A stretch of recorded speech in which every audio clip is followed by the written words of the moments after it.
नमस्कार। आज हम लोग स्टार्ट करने जा रहे हैं class 6 NCERT political science chapter 1। जैसा कि चैप्टर का नाम है विविधता की समझ। ठीक है, इस तरह से हम लोग पॉलिटिकल साइंस का एक एक चैप्टर करके हम लोग देखेंगे और पूरे संपूर्ण क्लास 6 का एनसीईआरटी का जो पॉलिटिकल साइंस जो बुक है उसको हम लोग एक एक करके खत्म करेंगे। तो चलिए शुरू करते हैं बिना किसी देरी के।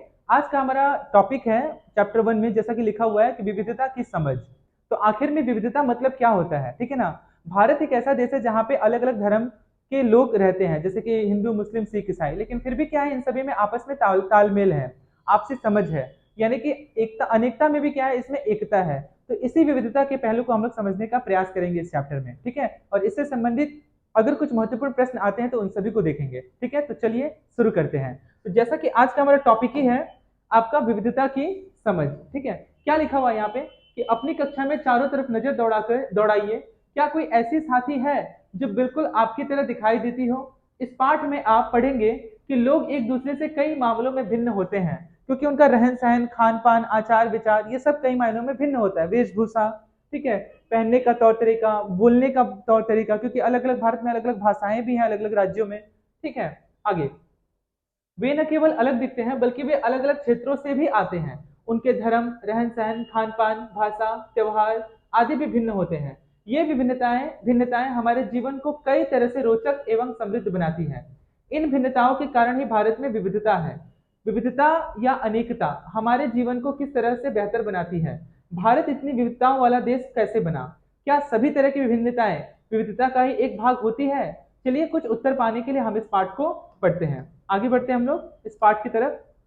आपकी उम्र के तीन बच्चों ने ऊपर आपकी उम्र के तीन बच्चों ने ऊपर दिए गए चित्र बनाए हैं। खाली बक्से में आप अपना चित्र बनाइए। क्या आपका चित्र अन्य तीन चित्रों जैसा ही है। ऐसा बिल्कुल भी नहीं हो सकता। क्यों? क्योंकि अलग अलग लोगों का सोचने का जो दायरा होता है वो अलग अलग होता है। हो सकता है कि आपका चित्र इन तीनों से बहुत भिन्न हो, जैसे कि ये तीनों चित्र भी आपस में एक दूसरे से नहीं मिलते हैं। ऐसा इसलिए कि हम सबका चित्रकारी करने का अपना अपना एक तरीका होता है। जिस तरह हमारी चित्रकारी में भिन्नता है, उसी तरह हमारे रूप रंग, खान पान आदि में भी भिन्नता है। इतना समझ गए होंगे आप लोग। आगे बढ़ते हैं हम लोग। क्या लिखा हुआ है यहां से पढ़ते हैं, ठीक है। अपनी अध्यापिका यानी टीचर की सहायता से यह पता कीजिए कि आप में से कितनी साथियों के जवाब एक जैसे हैं। क्या कक्षा में कोई ऐसी साथी भी है जिसकी सूची आपकी सूची से हूबहू मिलती है। शायद नहीं हो, या फिर ऐसा भी हो सकता है कि मिलती भी हो। हालांकि ऐसा होगा कि कई साथियों के कुछ जवाब आपके जवाबों से मिलते जुलते होंगे। कितने साथियों को आपके जैसे किताब पढ़ना पसंद है। आपकी कक्षा के विद्यार्थी कुल मिलाकर कितनी भाषाएं बोलते हैं। इनसे अब तक आपको यह अंदाजा हो गया होगा कि कई मामलों में आप अपने साथियों की तरह हैं और कई मामलों में आप उनसे बिल्कुल ही अलग हैं, ठीक है। ये जरूरी नहीं कि आप उनसे बिल्कुल भी अलग हो सकते हैं, मतलब अलग तो हो ही सकते हैं, एक जैसे भी नहीं हो सकते हैं, ठीक है। अगला है दोस्ती करना। क्या ऐसे इंसान से दोस्ती करना, ठीक है, ध्यान दीजिएगा इसको। क्या ऐसे इंसान से दोस्ती करना आपके लिए आसान होगा जो आपसे बहुत भिन्न है। नीचे दी गई कहानी पढ़े और इस बारे में सोचें। मैंने इसे एक मजाक की तरह लिया है। मैंने यानी कि लेखक कहना चाह रहा है, ठीक है, मजाक जो कि एक फटे पुराने कपड़े पहने उस छोटे से लड़के के लिए था जो जनपद के भीड़ भाड़ से भीड़ भाड़ वाले चौराहे भीड़ भाड़ वाले चौराहे की लाल बत्ती पर अखबार बेचता था। मैं जब भी वहां से साइकिल से गुजरता, वह अंग्रेजी का अखबार हाथ में लहराते हुए मेरे पीछे भागता और उस दिन की सुर्खियों को हिंदी अंग्रेजी के मिले जुले शब्दों में चिल्लाकर सुनाता रहता, ताकि उसका जो पेपर है, न्यूज़पेपर है, वो बिक जाए। इस बार मैं पटरी के सहारे रुका और मैंने उससे हिंदी का अखबार मांगा। उसका मुंह खुला का खुला रह गया। उसने पूछा, मतलब आपको हिंदी आती है। बिल्कुल, मैंने अखबार के पैसे देते हुए कहा। यह बात वो अखबार वाला जो बच्चा था, वो जो दूसरा यहाँ पे जो मैंने वर्ड जो लिखा गया है, ठीक है ना, जो लेखक की ओर संकेत करता है, ठीक है, उसको जैसे वो देता है तो वही पूछता है कि क्या आपको हिंदी आती है। तो हाँ, मुझे हिंदी आती है। क्यों, तुमने क्या सोचा। वह रुका। पर आप लगते तो बड़े अंग्रेज हैं। वह बोला, यानी कि जो पेपर बेच रहा था, वह बोला, मतलब कि आप हिंदी पढ़ भी सकते हैं, ठीक है। उस साइकिल पे जो सवार था, ठीक है, ध्यान दीजिएगा इस चित्र पे, ठीक है। इसका नाम भी समीर है और इसका नाम भी समीर है, ठीक है ना, जब आगे हम लोग कहानी में देखेंगे, ठीक है। तो यही समीर इस अखबार देता हुआ कह रहा है कि क्या आपको हिंदी आती है। ये प्रश्न पूछ रहा है समीर दो से, ठीक है, समीर से। ध्यान दीजिएगा, हम लोग आगे बढ़ेंगे। हाँ बिल्कुल, पढ़ भी सकता हूँ। इस बार मैं थोड़ा अधीर होते हुए बोला, मैं हिंदी बोल सकता हूँ, पढ़ सकता हूँ और लिख भी सकता हूँ। मैंने स्कूल से दूसरे सब्जेक्ट यानी कि विषय के साथ हिंदी पढ़ी है, साइकिल में सवार युवक ने कहा। ठीक है, सब्जेक्ट उसने पूछा, यानी कि जो पेपर बेच रहा था उसने पूछा कि ये आखिर में ये सब्जेक्ट होता क्या है। अब जो कभी स्कूल नहीं गया हो, छोटी सी उम्र में उसने पेपर वो बेच करके अपना जीवन यापन गुजारा कर रहा है, उसको मैं क्या समझाता, यानी कि लेखक जो सवार है आपका साइकिल पे, वो ऐसा सोच रहा है कि मैं कैसे समझाता कि सब्जेक्ट क्या होता है। वह कुछ होता है क्या कि मैंने बात को क्या किया, धूमिल कर दिया। मैंने शुरू ही किया था कि बत्ती हरी हो गई और मेरे पीछे गाड़ियों के हॉर्न का शोर 100 गुना बढ़ गया। मैंने भी अपने आप को ट्रैफिक के साथ आगे बढ़ने दिया। अगले दिन वह फिर से वहां पर था। वह मुस्कुरा रहा था और मेरी तरफ हिंदी का अखबार बढ़ाते हुए उसने कहा, भैया आपका अखबार, अब बताइए ये सब्जेक्ट क्या चीज है। अंग्रेजी का यह शब्द उसकी जबान पर अजीब लग रहा था। ऐसा लगा मानो अंग्रेजी में सब्जेक्ट शब्द का जो दूसरा अर्थ है प्रजा, उस अर्थ में वह उसका प्रयोग कर रहा है। आगे है, उस अर्थ में उसका प्रयोग वह कर रहा है। ओह, यह कुछ पढ़ाई लिखाई से संबंधित है, मैंने कहा। उसके बाद चूंकि बत्ती लाल हो गई थी तो मैंने पूछा, तुम कभी स्कूल गए हो? कभी नहीं, उसने जवाब दिया। फिर बात बढ़ाते हुए उसने गर्व से कहा, मैं जब इतना ऊंचा था तभी से मैंने काम करना शुरू कर दिया था। उसने मेरी साइकिल की गद्दी के बराबर अपने आप को नापा। पहले मेरी माँ मेरे साथ आती थी, लेकिन अब मैं अकेले ही कर लेता हूँ। अब तुम्हारी माँ कहाँ है? साइकिल पर सवार युवक ने कहा। मैंने पूछा, पर तब तक बत्ती हरी हो गई थी और मैं चल पड़ा। मैंने उसे अपने पीछे कहीं से चिल्लाते हुए सुना, वह मेरठ में है। और उसके साथ बात जो है फिर हवा के शोरगुल में, बाकी ट्रैफिक के शोरगुल में क्या हो गया, बातें डूब गई। मेरा नाम समीर है, ठीक है, उसने अगले दिन कहा और बड़े शर्माते हुए मेरा नाम पूछा। ठीक है, यानी कि जो अखबार बेच रहा है उसने कहा कि मेरा नाम समीर है, ठीक है, और उसने अगले दिन कहा और बड़े शर्माते हुए मेरा नाम भी पूछा, यानी कि साइकिल पर सवार युवक का नाम भी उसने पूछा कि आपका नाम क्या है। ठीक है, तो आपका नाम, यह तो बड़े आश्चर्य की बात है कि मेरी साइकिल डगमगाई। मेरा नाम भी समीर है, मैंने बताया। क्या? उसकी आंखें एकदम से चमक उठी। हाँ, मैंने मुस्कुराते हुए कहा। तुम्हें पता है समीर का अर्थ क्या है? तो समीर का अर्थ है हवा, पवन, यानी पवन पुत्र कौन है जानते हो? हनुमान। तो अब से आप समीर एक और मैं समीर दो, यानी कि जो अखबार बेच रहा था उसने अपने आप को समीर दो कहा और जो अखबार खरीद रहा था उसका नाम समीर एक। उसने खूब खुश होते हुए कहा, हाँ ठीक है, मैंने जवाब दिया और अपना हाथ आगे बढ़ाया। हाथ मिलाओ समीर दो। उसका छोटा सा हाथ मेरे हाथ में एक नन्ही चिड़िया की तरह समा गया। मैं साइकिल चलाकर आगे बढ़ चुका था, पर उसके हाथ की गर्माहट अब तक महसूस कर रहा था। अगले दिन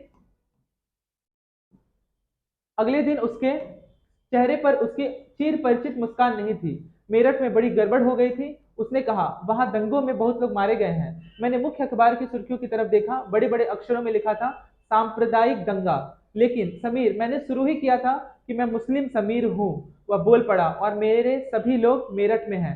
उसकी आंखें भर आई जब मैंने उसके कंधे पर हाथ रखा। उसने नजर ऊपर नहीं उठाई। ठीक है, दंगा में हो सकता है कि कुछ ऐसी घटना घटित हुई हो, ठीक है, जिसकी वजह से उसका जो दिल है वो काफी ज्यादा सहम गया है। अगले दिन वह चौराहे पर नहीं था, ठीक है, न उसके अगले दिन वह दिखा और न आगे फिर कभी। अंग्रेजी या हिंदी का कोई अखबार मुझे नहीं बता सकता कि मेरा समीर दो आखिर कहाँ गया। लेखक इस चिंता में डूबा पड़ा है। कोयली सेनगुप्ता की यह कहानी है द लाइट सेंट्स पर आधारित। जहां समीर एक को अंग्रेजी ज्यादा अच्छी आती है, वही समीर तो हिंदी बोलता है। ठीक है, अब आपसे यहाँ पे मतलब तालमेल बिठाने का प्रयास किया जा रहा है, कि अंतर बताने का प्रयास किया जा रहा है कि विविधता का मेन जो पहलू है वो कैसे है। ठीक है, एक समीर था जो हिंदू था और दूसरा समीर जो था वो मुसलमान था। जहां समीर एक को अंग्रेजी ज्यादा आती थी, वही समीर तो हिंदी बोलता है। हालांकि दोनों की भाषाएं अलग है, फिर भी दोनों एक दूसरे से बात कर पाए। उन्होंने इसके लिए प्रयास किया क्योंकि उनके लिए बात करना महत्वपूर्ण था। समीर एक और समीर दो की धार्मिक और सांस्कृतिक पृष्ठभूमियां भी अलग हैं। जहां समीर एक हिंदू है, वहीं समीर दो मुसलमान है। दोनों में दोस्ती हुई क्योंकि दोनों दोस्ती करना चाहते थे। अगर दोनों दोस्ती करना है नहीं चाहते तो उन दोनों में दोस्ती होती? बिल्कुल नहीं होती। तो वो दोनों दोस्ती करना चाहते थे, इसलिए दोनों में दोस्ती हुई। ठीक है, अन्यथा दोनों में दोस्ती नहीं होती। खान पान, पहनावा, धर्म, भाषा आदि की भी ये भिन्नताएं विविधता के पहलू हैं। ठीक है, अपनी विविध धार्मिक और सांस्कृतिक पृष्ठभूमियों के अलावा समीर एक और समीर दो कई अन्य मामलों में भी एक दूसरे से अलग हैं। ठीक है, वो कई अन्य मामले क्या है, आगे हम लोग देखते हैं क्या लिखा। एक दूसरे से अलग थे। ठीक है, उदाहरण के लिए समीर एक ने स्कूल में पढ़ाई की थी, जबकि समीर दो जो था वह अखबार बेचता था। समीर दो को स्कूल जाने का मौका मिला ही नहीं। आपने संभवतः अपने इलाके में ऐसे कई लोगों को देखा होगा जो गरीब हैं और जिनकी भोजन, घर और कपड़े की जरूरतें भी पूरी नहीं हो पाती। यह फर्क उस फर्क से अलग है जिसके बारे में हमने पहले पढ़ा है। यह विविधता का रूप नहीं है बल्कि गैर बराबरी का रूप है। गैर बराबरी का मतलब है, ध्यान दीजिएगा, गैर बराबरी का मतलब है कि कुछ लोगों के पास ना अवसर है, न ही जमीन या पैसे जैसे संसाधन जो दूसरों के पास है। इसलिए गरीबी और अमीरी, इसलिए ध्यान दीजिएगा, इसलिए गरीबी और अमीरी विविधता का रूप नहीं है, ये लोगों के बीच मौजूद असमानता यानी गैर बराबरी है। जाति व्यवस्था असमानता का एक और उदाहरण है। इस व्यवस्था में समाज को अलग अलग समूहों में बांट दिया गया। इस बंटवारे का आधार था कि लोग किस किस तरह का काम करते हैं। लोग जिस जाति में पैदा होते हैं उसे बदल नहीं सकते थे। उदाहरण के लिए, उदाहरण देखने का प्रयास करते हैं हम लोग। उदाहरण के लिए अगर आप कुम्हार के घर में, ध्यान दीजिएगा, उदाहरण के लिए अगर आप कुम्हार के घर में पैदा हो गई हैं तो आपकी जाति कुम्हारी होती है और आप बस वही बन सकती थी। कोई व्यक्ति जाति से जुड़ा अपना पेशा भी नहीं बदल सकता था। इसलिए उस ज्ञान के अलावा किसी अन्य ज्ञान को हासिल करना जरूरी नहीं समझा जाता था। इससे गैर बराबरी पैदा हुई। आप इस बारे में अगले पार्ट में पढ़ेंगे। अगला है विविधता हमारे जीवन को कैसे समृद्ध करती है। अच्छा और काफी वेरी वेरी इंपॉर्टेंट यह टॉपिक है। ठीक है, क्या लिखा हुआ है कि जैसे समीर एक और समीर दो दोस्त बने। ध्यान दीजिएगा अच्छे से, काफी इंपॉर्टेंट टॉपिक है यह। जैसे समीर एक और समीर दो दोस्त बने, ठीक वैसे ही आपकी भी सहेलियां होंगी जो आपसे बहुत अलग होगी। आपने शायद उनके घर में अलग तरह का खाना खाया होगा, उनके साथ अलग त्योहार मनाए होंगे, उनके कपड़े पहनकर देखे होंगे और थोड़ी बहुत उनकी भाषा भी सीखी होगी। ठीक है, आपको शायद तरह तरह के जानवरों, रानियों, साहसिक घटनाओं या भूतों की कहानियां पसंद होगी। संभव है कि आपको खुद संभव है कि आपको खुद कहानी बनाना भी पसंद होगा। एक अच्छी कहानी पढ़ने से हमेशा खुशी मिलती है। उसको पढ़कर और ज्यादा कहानियां बनाने के लिए नए नए विचार मिलते हैं। जो लोग कहानियां लिखते हैं वे विभिन्न स्रोतों, किताबों, वास्तविक जीवन और कल्पना से प्रेरणा लेकर उसे आगे बढ़ते हैं ताकि उसे जीवन में अपना सके। कुछ लोग जंगल में जानवरों के नजदीक रहे और उन्होंने जानवरों की दोस्ती व लड़ाइयों के बारे में कहानियां लिखी। कुछ अन्य लोगों ने राजा रानियों के वृतांत पढ़कर, मतलब उनकी कहानी को पढ़कर, उनकी जीवनी से, उनकी बायोग्राफी को जानकर, ठीक है, पढ़कर प्यार और साम्राज्य से संबंधित कई कहानियां भी लिखी गई। ठीक है, सम्मान के किस्से लिखे। कुछ ने अपने बचपन की यादों में गोते लगाए। ठीक है, गोते लगाए। स्कूल और दोस्तों की मधुर यादों से निकालकर कुछ साहस की कहानियां लिखी गई। कल्पना कीजिए कि जिनकी कहानियां आपने सुनी या पढ़ी है उन सभी कहानीकारों उन सभी उन सभी कहानीकारों या कहानी सुनाने वालों को ऐसी जगह पर रहना रहना पड़े जहां लोग केवल दो ही रंग के कपड़े पहनते हो, लाल और सफेद, एक तरह का खाना खाते हो, शायद आलू, समान रूप से केवल दो पशु पक्षी को पालते हो, उदाहरण के लिए हिरन और कौवा, केवल सांप सीढ़ी से खेल से अपना मनोरंजन करते हो। ऐसी जगह रहकर वे कैसी कहानियां लिख पाएंगे। तो जिन चीजों से लोग जुड़े होते हैं उसी से संबंधित वो कहानियों का क्या करते हैं, विकास करते हैं। ठीक है, आगे बढ़ते हैं। भारत में विविधता। ठीक है, अब यहाँ से आपका मेन जो टॉपिक है वो स्टार्ट हो गया और यहाँ से वेरी वेरी इंपॉर्टेंट इसलिए हो जाता है क्योंकि इससे पेपर में भी आपका, ठीक है, मेंस का बात कर रहा हूं मैं, ठीक है, इससे पेपर में भी यहाँ से क्वेश्चन आता है कि भारत जो है विविधता के पहलू को दर्शाता है। भारत में अनेकता में एकता भी है। तो भारत में किस प्रकार से विविधता के वो संपूर्ण जो तथ्य हैं जो शामिल हैं, जो लोगों को एक दूसरे से भिन्न बनाती है या फिर आपस में भिन्नता होने के बावजूद भी लोगों को एक दूसरे में जोड़े रखती है। तो इस प्रकार से जो क्वेश्चन आता है ये आपका इसी पेपर से संबंधित है, चाहे वो यूपीएससी हो, यूपीपीसीएस हो या फिर बीपीएससी हो या फिर किसी भी स्टेट सिविल सर्विस का एग्जाम हो। ठीक है, आप इसे बिल्कुल भी ध्यान में रखिएगा। भारत विविधताओं का देश है। हम विभिन्न भाषाएं बोलते हैं, विभिन्न प्रकार के खाना खाते हैं, अलग अलग त्योहार मनाते हैं और भिन्न भिन्न धर्मों का पालन करते हैं। लेकिन गहराई से सोचे तो वास्तव में हम एक ही तरह से आपस में एक दूसरे से क्या हुए हुए हैं, जुड़े हुए हैं। ये ज्यादा इंपॉर्टेंट नहीं है, ठीक है, इसलिए मैंने इसे छोड़ दिया है। ठीक है, कि चीजें करते हैं, केवल हमारे तरीके करने के जो तरीके हैं वो बिल्कुल क्या है, अलग हैं। हम विविधता को कैसे समझें, आखिर किस प्रकार से हम विविधता को समझें। करीब 200 वर्ष पहले जब रेल, हवाई जहाज, बस, कार हमारे जीवन का हिस्सा नहीं थे, तब भी लोग संसार के एक भाग से दूसरे भाग की यात्रा करते थे। वे पानी के जहाज में, घोड़ों या ऊंट पर बैठकर जाते या पैदल चलकर। अक्सर ये यात्राएं खेती और बसने के लिए, नई जमीन की तलाश में या फिर व्यापार के लिए की जाती थी। क्योंकि यात्रा में बहुत समय लगता था, इसलिए लोग कई जगह पर अक्सर काफी लंबे समय तक ठहर जाते थे। इसके अलावा सूखे और अकाल के कारण भी कई बार लोग अपना घर बार वहां से क्या करते थे, छोड़ देते थे। ठीक है, क्योंकि वहां पे बाढ़ या आ जाने की वजह से या फिर सूखा पड़ जाने की वजह से लोगों के वहां पे जीवन रहना अत्यंत ही कठिन हो जाता था, जिससे वो अपना गुजर बसर नहीं कर पाते थे। ठीक है, अकाल के कारण भी लोग अपना घर बार छोड़ देते थे। उन्हें जब पेट भर खाना तक नहीं मिलता था तो वे नई जगह जाकर बस जाते थे। कुछ लोग काम की तलाश में और कुछ युद्ध के कारण घर छोड़ देते थे। लोग जब नई जगह में बसना शुरू करते थे तो उनके रहन सहन में थोड़ा बदलाव आ जाता था।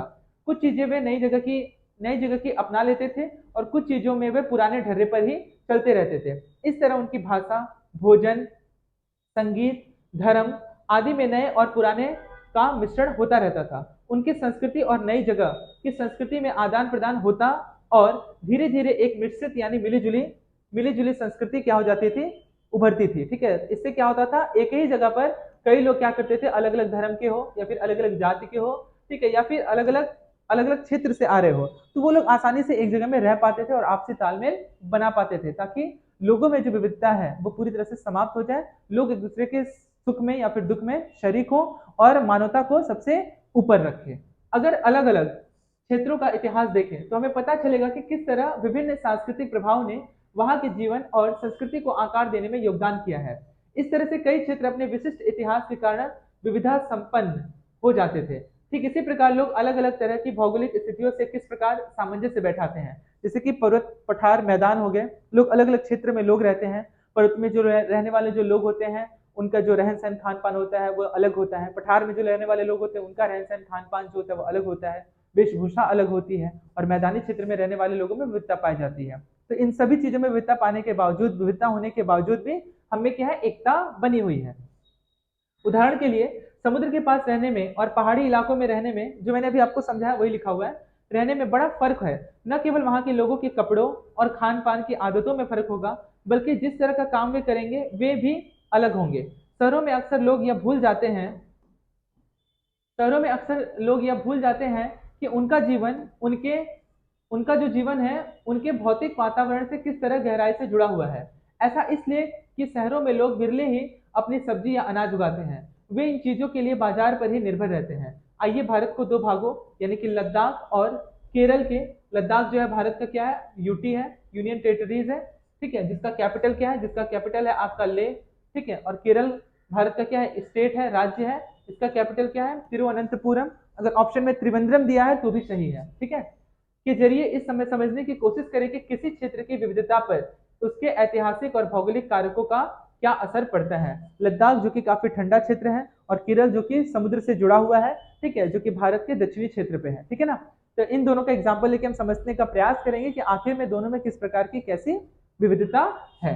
ठीक है, चलिए आगे बढ़ते हैं और समझने का प्रयास करते हैं। ठीक है, जैसा कि आप ये चित्र देख पा रहे हैं, ठीक है, ये फोटो में आप देख पा रहे हैं कि लद्दाख ऊंचे पहाड़ों वाला रेगिस्तानी इलाका है जो कि काफी ज्यादा ठंड है। ठीक है ना, ठंड से भरपूर है पूरी तरह से। ठीक है, इसके बारे में पढ़ते हैं लद्दाख, फिर हम लोग तुलना करेंगे लद्दाख के बाद आपका केरल से। ठीक है, तो चलिए शुरू करते हैं। लिखा हुआ है कि लद्दाख जम्मू और कश्मीर के पूर्वी हिस्से में पहाड़ियों में बसा एक रेगिस्तानी इलाका है। यहाँ पर बहुत ही कम खेती संभव है क्योंकि इस क्षेत्र में बारिश बिल्कुल नहीं होती है और यह इलाका हर वर्ष काफी लंबे समय तक बर्फ से ढका रहता है। इस क्षेत्र में बहुत ही कम पेड़ उग पाते हैं। पीने के पानी के लिए लोग गर्मी के महीनों में पिघलने वाली बर्फ पर ही निर्भर रहते हैं, यानी कि पीने की कमी इतनी ज्यादा है कि लोग बर्फ के पानी पर ही पूरी तरह से डिपेंड है। यहाँ के लोग एक खास किस्म की भेड़ पालते हैं जिसे पश्मीना ऊन मिलता है। पश्मीना ऊन मिलता है जिस भेड़ को वो पालते हैं। याद रखिएगा, पश्मीना जो ऊन है वो मिलता है लद्दाख से, लेकिन उसकी बुनाई, कढ़ाई, कताई जो होती है वो होती है आपका जम्मू कश्मीर में, श्रीनगर में। ये आप जरूर ध्यान में रखिएगा। यह ऊन, यहाँ से कुछ कुछ प्रश्न बनेंगे, ठीक है, उसे आप बिल्कुल ध्यान में रखिएगा। यह ऊन कीमती है, इसलिए पश्मीना जो साल बनती है बड़ी महंगी होती है। लद्दाख के लोग बड़ी सावधानी से इस ऊन को इकट्ठा करके कश्मीर के व्यापारियों को बेच देते हैं। मुख्यतः कश्मीर में ही पश्मीना सालें बुनी जाती है। तो आपसे एग्जाम में पूछा जा सकता है कि पश्मीना ऊन कहाँ से मिलता है, तो पश्मीना ऊन लद्दाख से मिलता है। लेकिन पश्मीना सालें कहाँ बनाई जाती है, तो पश्मीना जो साल है वह कश्मीर में बनाई जाती है। यहाँ के लोग दूध से बने पदार्थ जैसे मक्खन, चीज, खास तरह का छेना एवं मांस खाते हैं। हर एक परिवार के पास कुछ गाय, बकरी और याक होती है। ठीक है, ये आप देख रहे हैं। ठीक है, ये पश्मीना साल है जिसकी क्या हो रही है, बुनाई कटाई हो रही है। ठीक है, आगे देखते हैं क्या लिखा हुआ है। ठीक है, पर कुछ गाय बकरी और याक होती है। रेगिस्तान होने का यह मतलब नहीं है कि व्यापारी यहाँ आने के लिए आकर्षित नहीं हुए हैं, बल्कि यहाँ पे पर्यटन और भी अधिक क्या हुआ है, बढ़ा है। ठीक है, हर एक कोई चाहता है कि लद्दाख जाए। ठीक है, आगे बढ़ते हैं। लद्दाख तो व्यापार के लिए एक अच्छा रास्ता माना गया, क्योंकि यहाँ कई घाटियां हैं जिनसे गुजरकर मध्य एशिया यानी मिडिल एशिया के काफिले इस इलाके में पहुंचते थे, जिसे आज तिब्बत कहते हैं। ये काफिले अपने साथ मसाले, कच्चा रेशम, दरिया आदि लेकर चलते थे। लद्दाख के रास्ते ही बौद्ध धर्म तिब्बत पहुंचा। ठीक है, ये लाइन ध्यान रखिएगा, वेरी वेरी इंपॉर्टेंट है। ठीक है, बौद्ध धर्म का जो प्रवेश हुआ हमारे देश में वो लद्दाख के रास्ते से ही हुआ। ठीक है, तिब्बत पहुंचा, लद्दाख के रास्ते से ही बौद्ध धर्म तिब्बत में जाकर के पहुंचा हमारे देश से। लद्दाख को छोटा तिब्बत भी कहते हैं। करीब 400 साल पहले यहाँ पर लोगों का इस्लाम धर्म से परिचय हुआ और अब यहाँ अच्छी खासी संख्या में मुसलमान रहते हैं लद्दाख में। लद्दाख में गानों और कविताओं का बहुत ही समृद्ध मौखिक संग्रह है। तिब्बत का ग्रंथ केसर सागा, आपसे एग्जाम में पूछा जा सकता है कि तिब्बत का जो ग्रंथ है वो क्या है, तो तिब्बत का जो ग्रंथ है उसका नाम क्या है, केसर सागा, वेरी वेरी इंपॉर्टेंट। ठीक है, लद्दाख में काफी प्रचलित है। उसके स्थानीय रूप को मुसलमान और बौद्ध दोनों ही लोग गाते हैं और उस पर नाटक खेलते हैं। ठीक है, आगे बढ़ते हैं हम लोग, ये चर्चा हो चुका है। आगे अब लद्दाख के बाद हम लोग चर्चा करने जा रहे हैं केरल के बारे में। ठीक है, समझने का प्रयास करते हैं केरल। ठीक है, केरल भारत के दक्षिणी पश्चिमी कोने में बसा हुआ राज्य है। यह एक तरफ समुद्र से घिरा हुआ है और दूसरी तरफ पहाड़ियों से। इन पहाड़ियों पर विविध प्रकार के मसाले जैसे काली मिर्च, ठीक है, लौंग, इलायची आदि उगाए जाते हैं। इन मसालों के कारण यह क्षेत्र व्यापारियों के लिए बहुत ही आकर्षक बना। सबसे पहले अरबी एवं यहूदी व्यापारी केरल आए। ऐसा माना जाता है कि ईसा मसीह के धर्मदूत थॉमस, संत थॉमस, ठीक है, लगभग 2000 साल पहले यहाँ आए और भारत में ईसाई धर्म लाने का श्रेय इन्हीं को दिया जाता है। तो आपसे एग्जाम में पूछा जा सकता है कि भारत में ईसाई धर्म को लाने का जो श्रेय है वो किसे दिया जाता है, तो संत थॉमस को दिया जाता है, जो कहाँ से आए थे, अरबी और यहूदी व्यापारी केरल आए। ऐसा माना जाता है कि ईसा मसीह के धर्मदूत यहीं से आए थे। ठीक है, यह आप ध्यान में रखेंगे, वेरी वेरी इंपॉर्टेंट। आगे क्या लिखा हुआ है कि भारत में ईसाई धर्म लाने का श्रेय इन्हीं को जाता है। अरब से कई व्यापारी यहाँ आकर बस गए। इब्न बतूता जो कि मोरक्को से आया था, एग्जाम में आपसे पूछा जाएगा कि इब्न बतूता जो है वह कहाँ से आया था, तो इब्न बतूता मोरक्को से आया था। इसके द्वारा लिखा गया 2 किताब है, वेरी वेरी इंपॉर्टेंट, वो आप जरूर ध्यान में रखिएगा। एक है आपका रहला, ठीक है, ठीक है, और एक है आपका सफरनामा, सफरनामा। ठीक है, 2 किताब लिखा गया इब्न बतूता। ठीक है, इब्न बतूता कहाँ से आया था, तो यह मोरक्को से आया था। इसके द्वारा 2 किताब क्या है, तो एक है रहला और दूसरा है आपका सफरनामा, वेरी वेरी इंपॉर्टेंट, ये आप जरूर ध्यान में रखिएगा। ठीक है, यही सब पॉइंट हम लोग को ध्यान में रखना है। ठीक है, और इसका नोट बनाना है, ताकि एनसीईआरटी से कहते हैं एनसीईआरटी पढ़ना क्यों जरूरी है, एनसीईआरटी पढ़ना इसलिए जरूरी है। ठीक है, क्योंकि जो बेसिक जो क्वेश्चंस हैं वो एग्जाम में प्रीलिम्स के एग्जाम में पूछे जाते हैं। ठीक है, आगे करीब 700 साल पहले यहाँ आया और अपने यात्रा वृतांत में मुसलमानों के जीवन का विवरण देते हुए लिखा कि मुसलमान समुदाय की यहाँ बड़ी इज्जत है। यहाँ यानी कि कहाँ इज्जत है, यहाँ भारत के बारे में कहा जा रहा है। ठीक है, आगे बढ़ते हैं। आगे है ये केरल, यहाँ से स्टार्ट करते हैं। वास्को डिगामा, ध्यान दीजिएगा, वास्को डिगामा, ठीक है, जो कि कालीकट बंदरगाह पे आया था। यह भी आपसे एग्जाम में पूछा जाता है, ये किस बंदरगाह पे आया था, तो ये कालीकट बंदरगाह में आया था। कब आया था, 1498 ईस्वी में आया था। एग्जाम में 2 क्वेश्चन पूछा जाता है। ठीक है, वास्को डिगामा से पहली बार जब ये आया था कालीकट बंदरगाह पे, तो ये आया था 1498 में, दूसरी बार ये आया था 1510 में। तो दोनों आप ध्यान में रखिएगा। पानी के जहाज से यहाँ पहुंचे तो पुर्तगालियों ने यूरोप से भारत तक का समुद्री रास्ता जाना। इन सभी ऐतिहासिक प्रभाव के कारण केरल के लोग विभिन्न धर्मों का पालन करते हैं, जिनमें यहूदी, इस्लाम, ईसाई, हिंदू और बौद्ध धर्म शामिल है। सबसे पहले हमारे देश में पुर्तगाली आए और लास्ट में भी पुर्तगाली ही गए, सन 1961 में, जब गोवा को आजाद करवा करके। ठीक है, क्योंकि गोवा पे जो कब्जा था वो पुर्तगालियों का था। ठीक है, तो सबसे पहले हमारे देश में जो प्रवेश हुआ वो पुर्तगालियों का हुआ और अंततः वो बने रहे। ठीक है, आजादी के बाद भी हमारे देश में थे और 1961 में उन्होंने पूरे हमारे देश को पूरी तरह से छोड़ करके वो चले गए। अगला, चीन के व्यापारी भी केरल आए। यहाँ पर मछली पकड़ने के लिए जो जाल इस्तेमाल किए जाते हैं वे चीनी जालों से हूबहू मिलते हैं, उन्हें चीनी वला कहते हैं। आपसे एग्जाम में पूछा जा सकता है कि चीनी वला का क्या मतलब है, तो चीनी वला का जो मतलब है कि मछली पकड़ने के लिए जो जाल बिछाए जाते हैं उसे चीनी वला कहते हैं। तलने के लिए लोग जो बर्तन इस्तेमाल करते हैं उसे चीना चट्टी कहते हैं। ठीक है, इसमें चीन शब्द इस बात को इशारा करता है कि उसकी उत्पत्ति कहाँ से हुई होगी। केरल की उपजाऊ जमीन और जलवायु चावल की खेती के लिए बहुत उपयुक्त है और वहाँ के अधिकतर लोग मछली, सब्जी और चावल का सेवन करते हैं, यानी चावल खाते हैं। अगला है, ये आप देख रहे हैं, वेरी वेरी इंपॉर्टेंट, यहाँ से भी क्वेश्चन एग्जाम में पूछा गया है कि केरल में मनाए जाने वाले त्योहार ओणम। तो ओणम जो है वो त्योहार कहाँ मनाया जाता है, किस राज्य से संबंधित है, तो ओणम जो है वो केरल राज्य से संबंधित है। ठीक है, अगला आगे बढ़ते हैं हम लोग नेक्स्ट।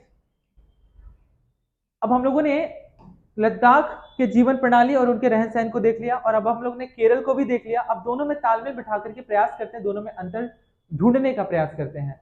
जहां केरल और लद्दाख की भौगोलिक स्थितियां एक दूसरे से बिल्कुल अलग है, वहीं हम यह भी देखते हैं कि दोनों क्षेत्रों के इतिहास में एक ही प्रकार के सांस्कृतिक प्रभाव है। दोनों ही क्षेत्रों को चीन और अरब से आने वाले व्यापारियों ने प्रभावित किया। जहां केरल की भौगोलिक स्थिति ने मसालों की खेती संभव बनाई, वहीं लद्दाख की विशेष भौगोलिक स्थिति और ऊन ने व्यापारियों को अपनी ओर खींचा। इस तरह पता चलता है कि किसी भी क्षेत्र के सांस्कृतिक जीवन का उसके इतिहास और भूगोल से प्रायः गहरा रिश्ता होता है। विविध संस्कृति, आगे है, विविध संस्कृतियों का प्रभाव कि केवल बीते हुए कल की बात नहीं है। हमारे वर्तमान जीवन के आधार ही काम के लिए एक जगह से दूसरी जगह जाना है। हर एक कदम के साथ हमारे सांस्कृतिक रीति रिवाज और जीने का तरीका धीरे धीरे उस नए क्षेत्र का हिस्सा बन जाते हैं जहां हम पहुंचते हैं। ठीक उसी तरह अपने पड़ोस से हम अलग अलग समुदायों के लोगों के साथ रहते हैं। अपने रोजमर्रा के जीवन में हम मिलजुल कर काम करते हैं और एक दूसरे के रीति रिवाज और परंपराओं में घुल मिल जाते हैं। हमें अलग अलग लोगों के रीति रिवाज या फिर उनका रहन सहन खान पान को समझने में थोड़ा टाइम जरूर लग सकता है, लेकिन यह बिल्कुल ऐसा बिल्कुल भी नहीं है कि उनके रीति रिवाज या फिर उनके पहनावे, उनके वेशभूषा को हम पूरी तरह से या फिर खान पान या फिर सांस्कृतिक जो त्योहार हैं उनको पूरी तरह से नजरअंदाज कर दें। ठीक है, धीरे धीरे हम उसमें ढल जाते हैं और पूरी तरह से हम क्या होते हैं, उनके एकता के सूत्र में बंध जाते हैं। आगे बढ़ते हैं, विविधता में एकता। ठीक है, भारत की विविधता या अनेकता को उसकी ताकत का स्रोत माना गया है।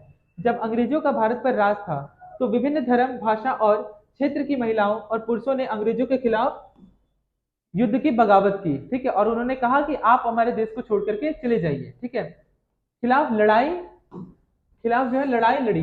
भारत के स्वतंत्रता संग्राम में अलग अलग परिवेशों के लोग शामिल थे। उन्होंने एकजुट होकर आंदोलन किया, इकट्ठे जेल गए और अंग्रेजों का अलग अलग तरीकों से विरोध किया। अंग्रेजों ने सोचा था कि वे भारत के लोगों में फूट डाल सकते हैं क्योंकि उनमें काफी विविधताएं हैं। वो ऐसा सोच रहे थे कि भारत में अलग अलग धर्म के लोग रहते हैं, अलग अलग जाति के लोग रहते हैं, उस समय छुआछूत भी थी, तो इस तरह से लोगों को तोड़ा जा सकता है, लोगों को तोड़ करके हम उस पर फूट डाल सकते हैं, ऐसा अंग्रेजों की मंशा थी। लेकिन और इस तरह से उनका राज चलता रहेगा, अंग्रेज ऐसा सोच रहे थे।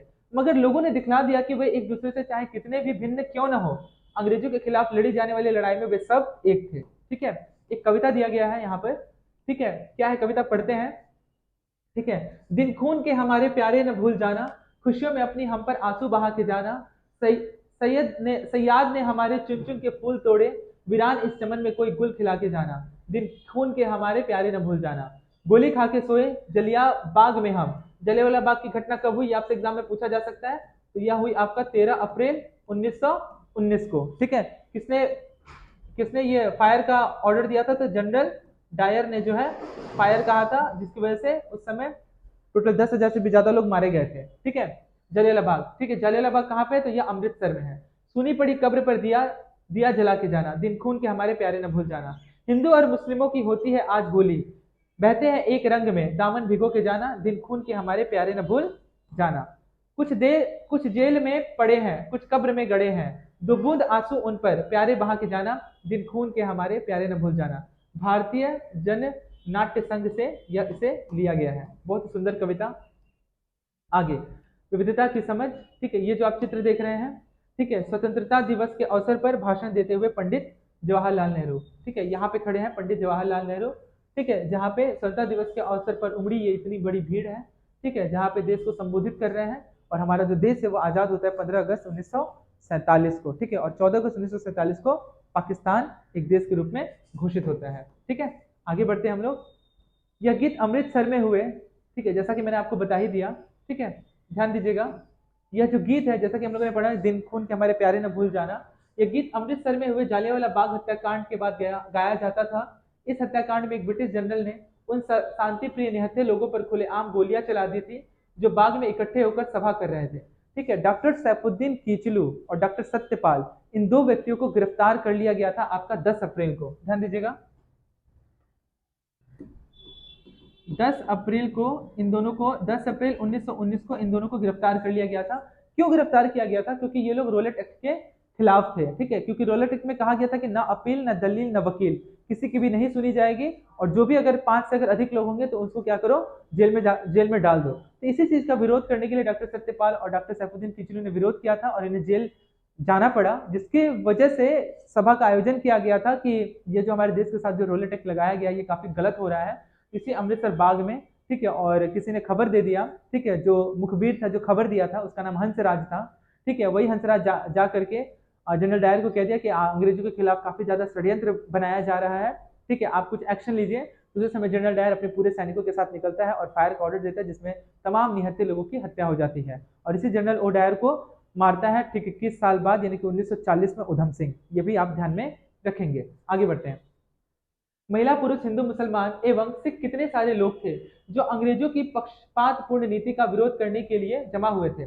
उसमें से बहुत लोगों की जाने गई और उसमें भी ज्यादा घायल हुए। यह गीत उन्हीं शहीदों की याद में गाया गया था। स्वतंत्रता संग्राम के दौरान उभरे गीत और चिन्ह विविधता के प्रति हमारा विश्वास बनाए रखते हैं। क्या आप भारतीय झंडे की कहानी जानती हैं? स्वतंत्रता संग्राम के दौरान ही भारत के झंडे की परिकल्पना की गई। इस झंडे और भारत के झंडे को हमारे संविधान में कब अडॉप्ट किया गया? यह भी एग्जाम में क्वेश्चन पूछता है। तो इसका आंसर हो जाएगा आपका 22 जुलाई 1947 को राष्ट्रीय तिरंगे झंडे को हमारे संविधान में इसे अपनाया गया, यानी कि इसको जगह दिया गया। आगे बढ़ते हैं। अगला है, इसके बाद है इस झंडे इस झंडे को सारे भारत में, ठीक है, लोगों ने अंग्रेजों के खिलाफ इस्तेमाल किया। जवाहरलाल नेहरू ने अपनी किताब भारत की खोज, वेरी वेरी इंपॉर्टेंट, ये आपसे एग्जाम में पूछा जा सकता है, ठीक है, डिस्कवरी ऑफ इंडिया के लेखक कौन है? तो जवाहरलाल नेहरू ने लिखा है कि भारतीय एकता कोई बाहर से छुपी हुई चीज नहीं है, बल्कि यह बहुत ही गहरी है, वेरी वेरी इंपॉर्टेंट, ठीक है, यह बहुत ही गहरी है, जिसके अंदर अलग अलग तरह के विश्वास, प्रथाओं को स्वीकार करने की भावना है। इसमें विविधता को पहचानना और प्रोत्साहित किया जाता है। आपसे ये पूरा लाइन दे देगा, ये पूरा स्टेटमेंट दे देगा और पूछेगा कि प्रस्तुत जो कथन है वह किसका है। तो ये प्रस्तुत जो कथन है वो किसका है? जवाहरलाल नेहरू का है, जो कि हमारे देश के प्रथम प्रधानमंत्री बने। यह नेहरू ही थे जिन्होंने भारत की विविधता का वर्णन करते हुए अनेकता में एकता का विचार हमें दिया। तो आपसे एग्जाम में पूछा यह भी जा सकता है, सेकंड क्वेश्चन यह बन रहा है कि भारत में अनेकता में एकता, यानी कि यूनिटी इन डाइवर्सिटी की बात सबसे पहले किसने की? तो इसका उत्तर हो जाएगा आपका Jawaharlal Nehru. Very very important, ठीक है। उम्मीद करते हैं कि ये पूरा टॉपिक जो आप लोग एकदम अच्छे से समझ में आया होगा। ठीक है, आगे क्या लिखा हुआ है कि रविन्द्रनाथ टैगोर द्वारा रचित हमारा राष्ट्रगान भी भारतीय एकता का ही एक अभिव्यक्ति है। राष्ट्रगान किस तरह से एकता का वर्णन करता है, इसे अपने शब्दों में लिखिए। एग्जाम में यह भी पूछा जा सकता है कि भारत में राष्ट्रगान को कब हमारे देश ने अडॉप्ट किया। तो इसका डेट है आपका 24 जनवरी 1950 को। ठीक है, राष्ट्रगान और राष्ट्रगीत दोनों को ही हमारे देश ने, राष्ट्रगीत, ठीक है, इस दोनों को ही हमारे देश ने अडॉप्ट किया था 24 जनवरी 1950 को। और इसी 24 जनवरी 1950 को हमारे देश के राष्ट्रपति के रूप में शपथ लेते हैं डॉक्टर राजेंद्र प्रसाद, जो कि हमारे देश के प्रथम राष्ट्रपति बनते हैं। ठीक है, आगे बढ़ते हैं। जितने भी तथ्य हैं आप उसे जरूर ध्यान में रखें। तो इस प्रकार से हमारा जो टॉपिक है, हमारा जो पार्ट है वो पूरी तरह से समाप्त हुआ। ठीक है, उम्मीद करता हूं कि ये सभी टॉपिक आपको अच्छे से समझ में आए होंगे। ये अभी फिलहाल जरूरी नहीं है, क्योंकि आप पहले चैप्टर को समझिए, ठीक है, उसके बाद हम लोग डिस्कस कर लेंगे। ठीक है, पहले हमें जानने का यह प्रयास करना है कि आखिर में चैप्टर में लिखा क्या है। ठीक है, चैप्टर को समझने का पहले प्रयास करते हैं। अगर चैप्टर समझ में आ जाता है तो क्वेश्चन किसी भी हिसाब से दिया हो आप उसे आराम से और आसानी से लिख सकते हैं। ठीक है, तो उम्मीद करता हूं कि पॉलिटिकल साइंस एनसीईआरटी चैप्टर 1 आपका विविधता की समझ आपको एकदम अच्छे से समझ में आया होगा। और इससे संबंधित जो मुख्य बिंदु थे, जो भी प्रश्न बन सकते थे, वह सभी मैंने आपके सामने रखा। नेक्स्ट क्लास में हम डिस्कस करेंगे चैप्टर 2 के बारे में। आज के लिए इतना ही। पढ़ते रहिए और आगे बढ़ते रहिए। बहुत बहुत धन्यवाद।